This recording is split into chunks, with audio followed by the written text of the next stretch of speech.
Kami Damai Nusa yang mengangkat tema tentang ibadah. Dalam segmentasi berikut ini, Abi Amir akan memberikan nasihat kepada kita bagaimanakah kita memposisikan ibadah adalah bagian daripada kehidupan kita. Silakan, Abi. Bismillahirrahmanirrahim. Assalamualaikum warahmatullahi wabarakatuh. Alhamdulillah, wassalatu wassalamu ala rasulillah wa ala alihi wa sahbihi wa mawala. Bapak Ibu rahimakumullah, para guru dan seluruh pemirsa TV One Damai Indonesiaku dimanapun Anda berada. Wabil khusus keluarga besar Pondok Pesantren yang sekarang kita sedang di sini, semoga Allah berkahi. Bapak Ibu rahimakumullah, kita semua milik Allah. Karena kita diciptakan oleh Allah. Minka ya Allah. Dan kita semua harus berbuat untuk Allah. Lakah ya Allah. Dan kita semua akan kembali kepada Allah. Ilaika ya Allah. Ini tiga kata yang harus selalu kita ingat. Minka, walaka, wa ilaika. Darimu ya Allah, untukmu ya Allah, dan kepadamu ya Allah aku akan kembali. Allah yang menciptakan langit dan bumi, biyadihil mulk, di tangannya semua kekuasaan. Wa huwa ala kulli syai'in qadir, dia bisa berbuat apa saja. Itulah mengapa kita wajib menyembah Allah. Karena kita butuh Allah. Karena kita miliknya. Dan kita akan kembali kepadanya. Dan kita akan dihisap olehnya. Inna ilaina iyabahum summa inna alaina hisabahum. Kau pasti kembali kepadaku, kata Allah, dan aku pasti akan menghisapmu. Kewajiban kita sebagai hamba Allah kepada Allah, inilah yang namanya ibadah. Para ulama menjelaskan al-ibadah hiya al-khudu'u wal-inqiyad lillahi ta'ala. Ibadah adalah ketundukan, kepatuhan. Tadi kata Ustaz Taufikur Rahman, sami'na wa ata'na. Kita siap mendengar, kita siap patuh. Inilah hakikat ibadah. Orang yang menjadi hamba Allah namanya abid.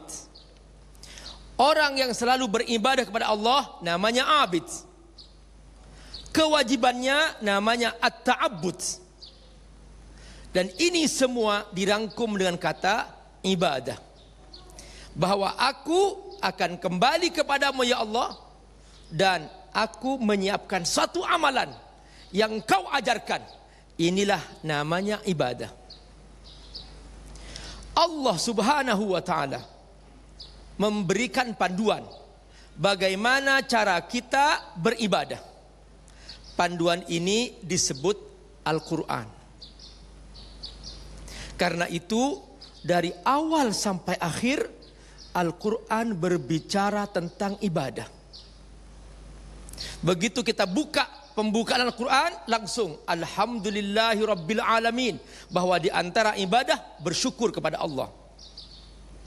Ar-Rahmanir Rahim, di antara makna ibadah berprasangka baik kepada Allah, bahwa Allah Maha Rahman, Maha Rahim. Maliki Yaumiddin, bahwa di antara ibadah mempersiapkan alam akhirat, bahwa kita akan menuju akhirat. Puncaknya kita mengakui Iyyaka na'budu wa iyyaka nasta'in, bahwa aku beribadah kepadamu ya Allah, dan aku memohon pertolonganmu. Lalu Allah mengajarkan bagaimana supaya ibadah ini terjaga. Kita harus selalu berdoa, ihdinas siratal mustaqim. Karenanya Rasulullah sallallahu alaihi wasallam selalu berdoa, Allahumma inni ala zikrika wa syukrika wa husni ibadatik. Ya Allah, bantulah aku agar aku selalu bersyukur kepadamu, dan agar aku selalu beribadah kepadamu, dan agar aku selalu berzikir kepadamu. Syukur, ibadah, zikir. Ini inti ibadah kepada Allah Subhanahu wa ta'ala.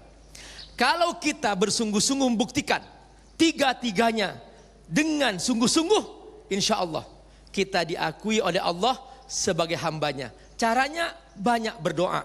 Ihdinas siratal mustaqim. Cara kedua, bagaimana supaya kita selalu terjaga ibadah? Bergabunglah dengan orang-orang soleh. Bergabunglah dengan para ulama. Siratal ladzina an'amta alaihim. Hendaklah kamu ikut jalan orang-orang yang kau beri nikmat. Ya Allah, Engkaulah telah memberikan nikmat iman kepada para nabimu. Engkaulah telah memberikan nikmat kepada para walimu.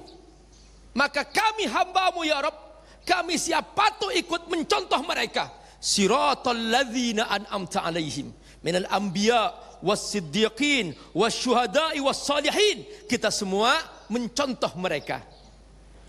Cara ketiga kata Allah, jangan hanya berdoa, jangan hanya mencontoh mereka, tapi harus ada cara yang ketiga, yaitu jangan ikut-ikutan orang yang dimurkai Allah, dan jangan ikut-ikutan orang yang sesat. Ghairil maghdubi alaihim waladdallin. Aku tidak akan pernah ikut-ikutan orang yang kau murkai ya Allah, dan aku tidak akan pernah ikut-ikutan orang yang sesat. Begitulah prinsip hidup untuk menjadi hamba Allah, bahwa kita beribadah kepada Allah Subhanahu wa ta'ala. Allah ringkas dalam surah Al-Fatihah yang setiap hari kita baca, dan itulah inti kehambaan, itulah inti ibadah kepada Allah Subhanahu wa ta'ala. Dan setelah itu semua kandungan surah Al-Fatihah ini Allah jelaskan dalam setiap surah. Surah Al-Baqarah, surah Ali Imran, surah An-Nisa, terus berlangsung sampai akhir. Karenanya di akhir Al-Quran langsung Allah tutup bahwa kita hendaklah selalu minta perlindungan dari godaan setan, dari segala yang merusak iman kita, dari segala yang merusak ibadah kita. Qul a'udzu birabbin nas, malikin nas, ilahin nas, min syarril waswasil khannas, alladzi yuwaswisu fi sudurin nas. Yang merusak jiwa, yang menggoda kita agar kita jatuh dalam dosa. Kita minta perlindungan setiap saat. Karena itu ayah bunda rahimakumullah, supaya kita selalu terjaga dari godaan setan, pagi-pagi kita diajarkan agar membaca ketiga surah ini, Al-Ikhlas, Al-Falaq, An-Nas, 3 kali. Namanya doa pagi hari. Sore hari kita membaca lagi, karena kata Nabi, siapa yang membaca 3 ini, Allah akan lindungi dari segala macam mara bahaya, dari segala godaan setan yang merusak ibadah kita kepada Allah Subhanahu wa ta'ala. Sore hari kalau kita baca, kita akan dilindungi sampai pagi. Menjelang tidur, ini posisi yang paling lemah. Ketika seseorang tidur, kondisi paling lemah, tidak berdaya. Disitulah setan operasi. Nabi sampai menggambarkan bagaimana operasi setan ketika melihat orang tidur. Langsung dia bercerita, idza nama ahadukum yaqidu syaitan fi nasiyati ahadikum salasa uqad. Ketika kalian tidur, setan membuat 3 buhul di ubun-ubun kalian, dan setan bernyanyi, alaika lailun tawil, nam, malam masih panjang, tidur. Begitulah nyanyian setan. Makanya banyak orang tidak bangun salat tahajud, tidak bangun salat subuh, tidak bangun. Kenapa? Karena terlena oleh nyanyian setan. Karena itu sebelum tidur kita membaca 3 surah ini, Al-Falaq, Al-Ikhlas, Al-Falaq, dan An-Nas. Bacalah 3 kali, lalu semburkan kedua telapak tangan kita dan usapkan ke muka kita, kepala kita, tubuh kita, kaki kita. lakukan 3 kali. Insya Allah kita akan terus menjadi hamba Allah. Dan jika kita meninggal dunia, kita akan meninggal dalam keadaan bertauhid kepada Allah Subhanahu wa taala. Inilah puncak kehambaan sang hamba. Bagaimana menjadi hamba Allah Subhanahu wa taala. Masya Allah, pemirsa yang dirahmati Allah, sangat menarik sekali sesungguhnya peran manusia di muka bumi ini dibanding dengan makhluk-makhluk lainnya. Di lain sisi kita diwajibkan ibadah, tetapi ternyata untuk menuju Allah kita diuji dengan hadirnya begitu banyak macam ujian, baik dari manusia maupun syaitan. Nah, ini sangat menarik sekali untuk kita diskusikan nanti. Insya Allah kita akan segera jawab pertanyaan-pertanyaan Anda, baik Anda yang di rumah ataupun yang ada di masjid yang mulia ini. Selepas pesan-pesan berikut ini tetaplah bersama kami, Damai Indonesiaku yang dipersembahkan oleh Sarung Wadimor, tentu sarung kita.